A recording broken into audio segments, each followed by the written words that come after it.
नमस्कार, मैं हूं श्वेता झा और आप देख रहे हैं आज तक। जिस अलीगढ़ में एक मुस्लिम यूनिवर्सिटी पहले से ही मौजूद है, उसी अलीगढ़ में आज प्रधानमंत्री नरेंद्र मोदी राजा महेंद्र प्रताप सिंह के नाम पर एक नई यूनिवर्सिटी की आधारशिला रखेंगे। अलीगढ़ में जाट राजा महेंद्र प्रताप सिंह के नाम पर यूनिवर्सिटी का वादा 2 साल पहले मुख्यमंत्री योगी ने किया था, जिसे आज पीएम मोदी पूरा करने जा रहे हैं।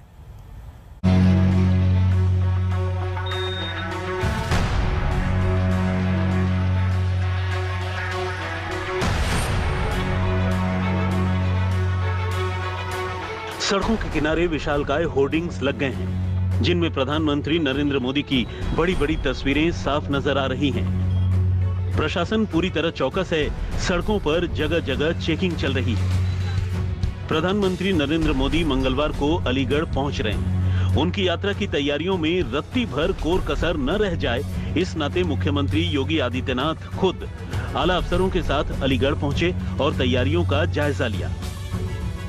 योगी आदित्यनाथ उस पंडाल में भी पहुंचे जहां प्रधानमंत्री मोदी एक जनसभा को संबोधित करेंगे। मंच पर पहुंचकर योगी ने पूरे इंतजाम का जायजा लिया।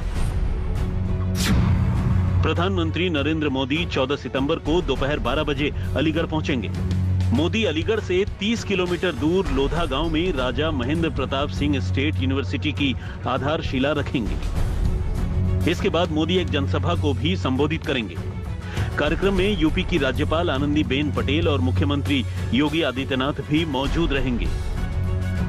पश्चिमी उत्तर प्रदेश में एक कहावत है, जिसके साथ जाट उसी की ठाठ।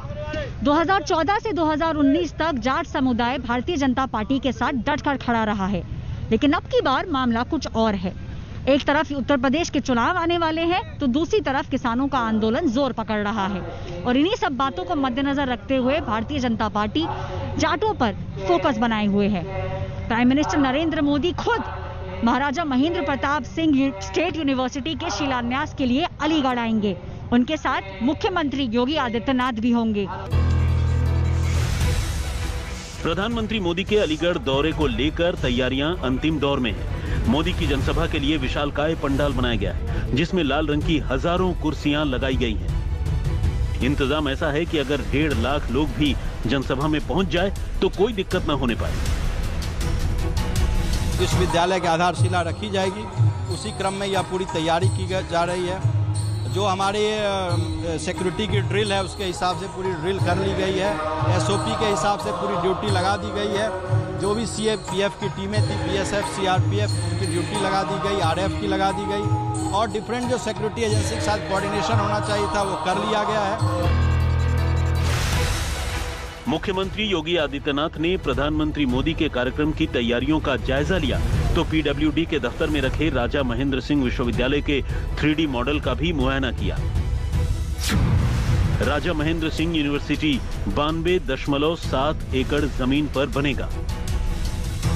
यूनिवर्सिटी के पहले चरण में 100 करोड़ रुपए खर्च किए जाएंगे। 2023 तक यूनिवर्सिटी को तैयार करने का लक्ष्य रखा गया है। इस यूनिवर्सिटी में डिफेंस स्टडीज की भी पढ़ाई होगी। जो जाट राजा महेंद्र प्रताप सिंह जी हैं, उनके नाम पर विद्यालय का माननीय प्रधानमंत्री जी स्वयं अलीगढ़ में उद्घाटन करने के लिए आ रहे हैं और ये वो विश्वविद्यालय होगा जहां पर पहला इंडिया में डिफेंस स्टडी को पढ़ाया जाएगा। यहां पर जो एम्प्लॉयमेंट जनरेट करने वाले कोर्सेज हैं, उनको पढ़ाया जाएगा और ये 92 एकड़ की परिधि में चलने वाला जो विश्वविद्यालय है, इसमें 100 करोड़ से ऊपर की राशि प्रथम किस्त के रूप में हमने जारी भी कर दी है। प्रधानमंत्री मोदी के अलीगढ़ दौरे को लेकर कड़ी सुरक्षा व्यवस्था की गई है। जगह जगह चेकिंग अभियान चल रहा है। मोदी की सभा में मंच से लेकर हेलीपैड तक के इलाके को 3 सुपर जोन में बांटा गया है। इसमें police, PSC, paramilitary force, NSG और स्नाइपर की ड्यूटी लगाई गई है। ये पूरा सुरक्षा घेरा इनर रिंग के बाहर रखा गया है। इनर रिंग के अंदर SPG रहेगी। IG, DIG और SP स्तर के दर्जन भर अधिकारी मोदी के कार्यक्रम का सुरक्षा इंतजाम देखेंगे। इसके अलावा सुरक्षा व्यवस्था में 25 AS, 60 DSP और PSC के 30 अफसरों को लगाया गया है।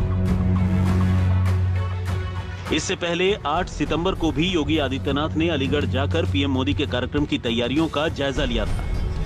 उनके साथ उप मुख्यमंत्री दिनेश शर्मा भी थे। हर अलीगढ़ वासी, इस कमिश्नरी का वासी, आगरा कमिश्नरी का वासी प्रधानमंत्री जी के स्वागत के लिए उतावला है। बड़े उमंग और उत्साह के साथ प्रधानमंत्री जी का स्वागत यहाँ पर करेगा और प्रधानमंत्री जी के द्वारा जो एक दो महत्वपूर्ण अनमोल चीजें इस क्षेत्र वासियों को दी जा रही है और महाराजा महेंद्र प्रताप सिंह जी की स्मृतियों को वर्तमान पीढ़ी के लिए स्मरणीय बनाने की जो कार्रवाई प्रारंभ हो रही है, इस दिशा से यहाँ पर इस कार्यक्रम के साथ हम सब जुड़ने के लिए आए हैं। 14 सितंबर 2019 को योगी आदित्यनाथ ने अलीगढ़ में राजा महेंद्र प्रताप सिंह राज्य विश्वविद्यालय निर्माण का वादा किया था और 2 साल के भीतर इसके शिलान्यास का दिन आ गया है। प्रधानमंत्री मोदी मंगलवार को इस यूनिवर्सिटी के साथ ही अलीगढ़ के डिफेंस कॉरिडोर का भी शिलान्यास करने वाले हैं। ऐश्वर्या पालीवाल के साथ अकरम खान, अलीगढ़, आज तक। उत्तर प्रदेश के मुख्यमंत्री योगी आदित्यनाथ का एक बयान सोमवार को दिन भर चर्चा में रहा। सियासी गलियारे से लेकर सोशल मीडिया पर बयान के पक्ष और विपक्ष में बहस चलती रही। विपक्ष का सीधा आरोप है कि योगी आदित्यनाथ चुनाव से पहले हिंदू और मुसलमान करने के लिए अब्बा जान वाला बयान दे रहे हैं। आखिर योगी के बयान पर सियासी तूफान की पूरी कहानी समझिए। एक शब्द है अब्बा जान, वही शब्द जिस पर सियासी घमासान मचा हुआ है। उत्तर प्रदेश के सियासी दंगल में आज इसी शब्द की व्याख्या की जा रही है। पक्ष और विपक्ष में तलवारें खींची हुई हैं। इसी एक शब्द को लेकर 2022 चुनाव को धर्म के तराजू पर तोला जा रहा है। नफा और नुकसान की बातें हो रही हैं। आखिर अब्बा जान को लेकर उत्तर प्रदेश में महाभारत क्यों छिड़ गई, इसे समझिए। उत्तर प्रदेश के कुशीनगर में एक जनसभा को संबोधित करते हुए रविवार को मुख्यमंत्री योगी आदित्यनाथ ने तुष्टीकरण बनाम विकास का मतलब समझाया। सबसे पहले गौर से उसे सुनिए।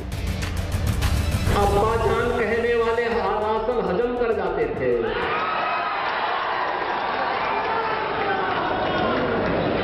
तब कुशीनगर का राशन नेपाल पहुंच जाता था, बांग्लादेश पहुंच जाता था और आज कोई गरीबों का राशन निकलेगा तो राशन तो नहीं निकल पाएगा, लेकिन जेल जरूर चला जाएगा। तो क्या विकासवाद के बहाने योगी ने अखिलेश पर हमला बोलने के लिए अब्बा जान शब्द का प्रयोग करके एक तीर से 2 निशाने लगाए हैं? पहला निशाना समाजवादी पार्टी पर मुस्लिम तुष्टीकरण का आरोप लगाकर साधा। दूसरा निशाना तुष्टीकरण के बहाने हिंदू वोटरों को लामबंद करने के लिए साधा। सवाल बड़ा है क्योंकि योगी आदित्यनाथ ने अब्बा जान शब्द उछालकर सियासी माहौल गर्म कर दिया है। बिना अखिलेश यादव का नाम लिए इशारों में सब कुछ कह डाला। क्या राम भक्तों पर गोली चलाने वाले राम मंदिर बनाते? क्या गोली चलाने वाले और दंगा कराने वाले कश्मीर से धारा 370 को हटाते? तालिबान का समर्थन करने वाले क्या 3 तलाक को रोकते?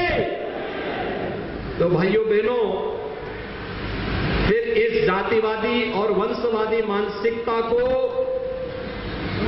प्रदेश की जनता कतई बर्दाश्त न करे। बात तो अब्बा जान से शुरू हुई, लेकिन पहुंच गई बांग्लादेश से लेकर तालिबान तक। योगी ने जो कहा उस पर सियासी तूफान खड़ा होना था, सो हो गया। योगी के शब्द भेदी बाण पर समाजवादी पार्टी ने पलटवार किया। इस तरह की निर्लजता करने वाली सरकार इससे पहले आई नहीं है, इसलिए इनकी बातों पर भटकने की जरूरत नहीं है। इन्होंने जो प्रदेश का बजट लुटवा दिया, जो प्रदेश में कोई काम नहीं किया, उसका हिसाब मांगने की जरूरत है। वो हिसाब समाजवादी पार्टी मांगेगी और जनता को उसके आधार पर इन्हें सजा देने के लिए तैयार करेगी। चुनावी दंगल में जुबानी जंग तेज हो गई। उत्तर प्रदेश में अब्बा जान वाले बयान पर बिहार आरजेडी के नेता मनोज झा ने बड़ा रिएक्शन दिया। योगी की जुबान पर अब्बा जान के पीछे का सियासी प्रयोग समझाया। इस तरह के बयान ये दर्शाते हैं कि इस व्यक्ति के पास लोगों को ऑफर करने के लिए कुछ भी पॉजिटिव नहीं है। शिक्षा पर चुप, स्वास्थ्य पर चुप, रोजगार पर चुप, और जुबान कहां खुल रही है, फूल कहां झर रहे हैं इस तरह के घटिया, अशोभनीय। वो अब्बा जान फ्री, अरे साहब फ्री कुछ नहीं होता है। मैंने सदन के अंदर कहा था ये वेलफेयर स्टेट है। खैरात और फ्री वाली जुबान बोलना बंद करिए।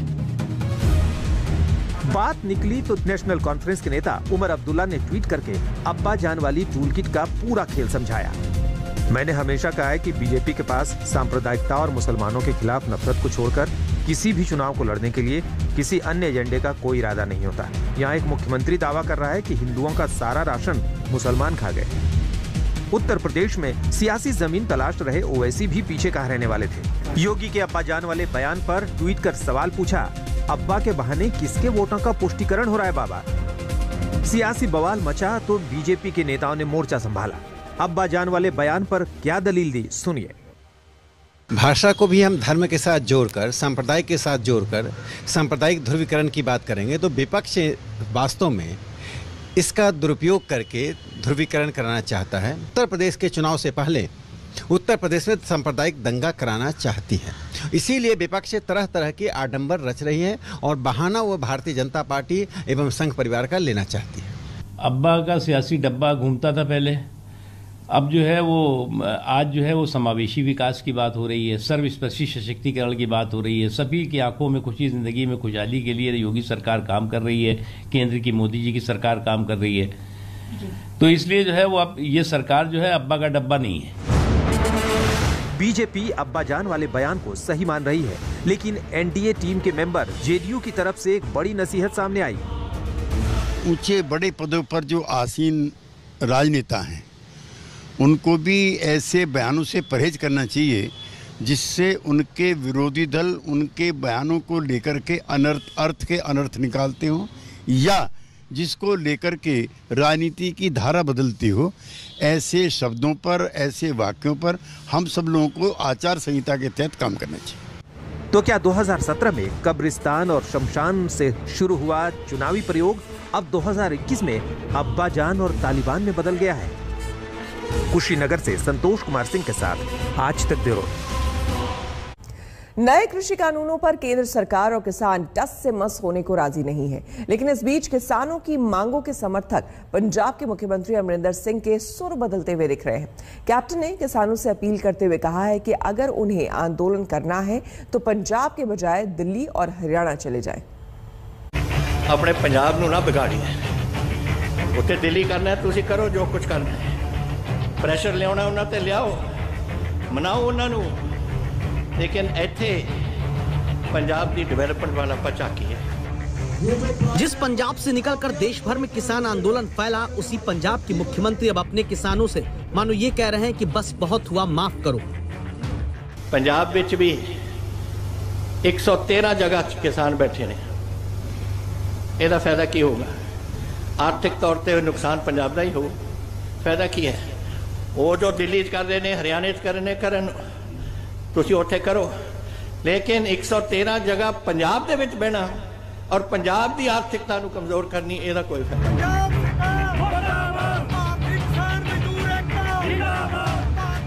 पंजाब में 113 जगहों पर किसान धरना प्रदर्शन कर रहे हैं। मुख्यमंत्री कैप्टन अमरिंदर सिंह का कहना है कि इसकी वजह से राज्य को भारी आर्थिक नुकसान हो रहा है, इसलिए वो अपना धरना उठाकर हरियाणा या फिर दिल्ली जाएं। कैप्टन के इस बयान को हरियाणा के गृह मंत्री अनिल विज ने गैर जिम्मेदार बताते हुए आरोप लगाया कि इससे साबित होता है कि किसानों को भड़काने का काम अमरिंदर सिंह ने ही किया है। किसानों को ये कहना कि हरियाणा में और दिल्ली में जाके जो मर्जी करो, पंजाब में मत करो, बहुत ही गैर जिम्मेदाराना बयान है। इसका मतलब ये है कि तुम अपने पड़ोसी राज्य हरियाणा की और दिल्ली की शांति को भंग करना चाहते हो। इसका मतलब ये भी है कि किसानों को उकसाने का काम अमरिंदर सिंह जी ने ही किया है।